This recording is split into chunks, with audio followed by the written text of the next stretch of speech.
नमस्कार, मी भाग्यश्री टीचर अक्षर world's classes मध्ये सर्वांचे सहर्ष स्वागत। पहा, प्ले ग्रुप मध्ये नर्सरी मध्ये आपण जेव्हा मुलांना स्कूल मध्ये पाठवतो किंवा घरी मुलांचा जेव्हा आपण अभ्यास घेतो तेव्हा अभ्यास घेताना आपण जर मुलांना डायरेक्ट हातामध्ये पेन्सिल दिली आणि सांगितलं की तू स्टँडिंग लाईन, स्लीपिंग लाईन किंवा कोणताही पिक्चर काढ, तर ते मुलांना काढता येत नाही। कारण मुलांनी याच्या अगोदर कधी हातामध्ये पेन्सिल पकडलेली नसते। त्याच्यामुळे काय होतं, मुलांना पेन्सिल पकडता येत नाही। काही मुलं मुठीमध्ये पेन्सिल पकडतात, काही मुलं 2 बोटामध्ये किंवा 3 बोटामध्ये पेन्सिल पकडतात, काही मुलं मधल्या बोटामध्ये पेन्सिल पकडतात, असं होतं। आणि त्याच्यामुळे काय होतं, मुलांचा हात दुखतो। थोडा वेळ जरी पेन्सिल पकडली तर काय होतं, हात दुखतो आणि मुलं ती पेन्सिल ठेवून देतात, मग लिहायचा कंटाळा करतात।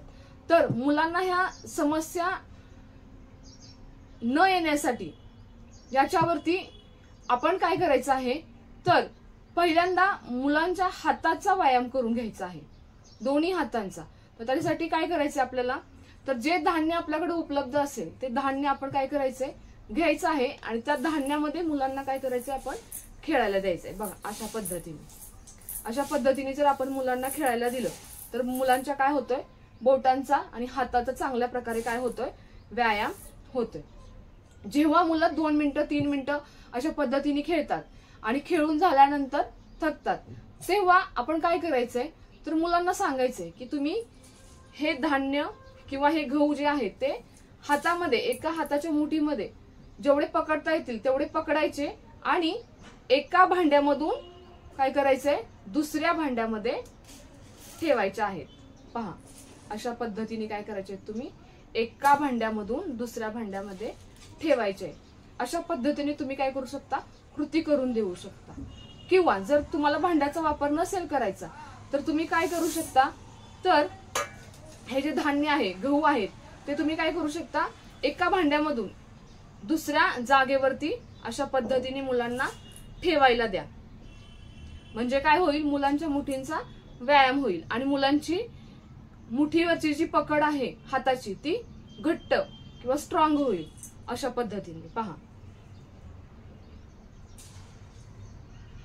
याच पद्धतीने तुम्ही काय करू शकता, तर मुलांना रेषांची ओळख किंवा नंबरची ओळख, लेटर्सची ओळख तुम्ही मुलांना करून देऊ शकता। पहा, आता हे जे 2 ढीग आहेत धान्यांचे ते जर आपण जोडले तर काय झालं, उभी रेषा झाली।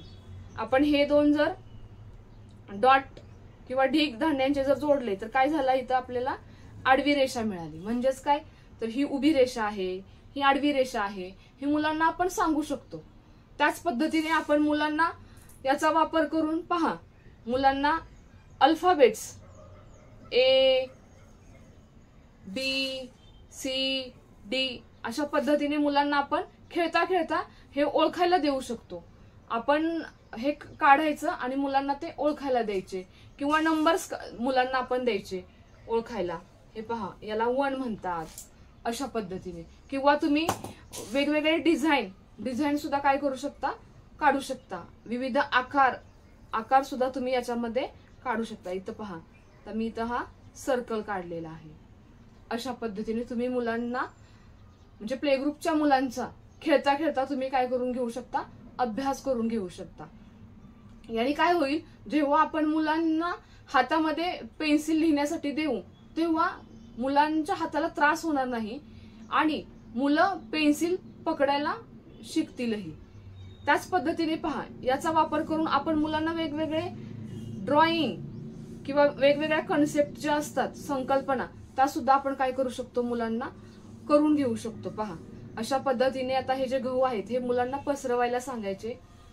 पसरवून झाल्यानंतर त्यांना याच्यामध्ये तुम्ही विविध आकार किंवा त्यांच्या आवडीचे पिक्चर किंवा त्यांना आवडणाऱ्या गोष्टी तुम्ही काढून दाखवू शकता। पहा, आता मी इथं आईस्क्रीम काढत आहे, तर तुम्ही अशा पद्धतीने मुलांना त्यांच्या कल्पकतेने तुम्ही मुलांना काढायला सांगू शकता।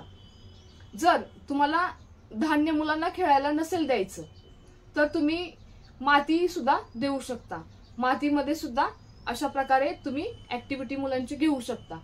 जर मातीमध्ये तुम्हाला जर नसेल खेळायचं किंवा मुलांना मातीमध्ये खेळू नसेल द्यायचं, तर आपल्या घरामध्ये रांगोळी असते. तुम्ही रांगोळीचा वापर करून सुद्धा मुलांना अशा प्रकारे मुठीचा आणि हाताचा व्यायाम करून विविध कन्सेप्ट शिकवू शकता आणि मुलांना वस्तू किंवा कन्सेप्ट ओळखण्यास मदतही होईल आणि मुलांच्या हातांचा व्यायामही होईल.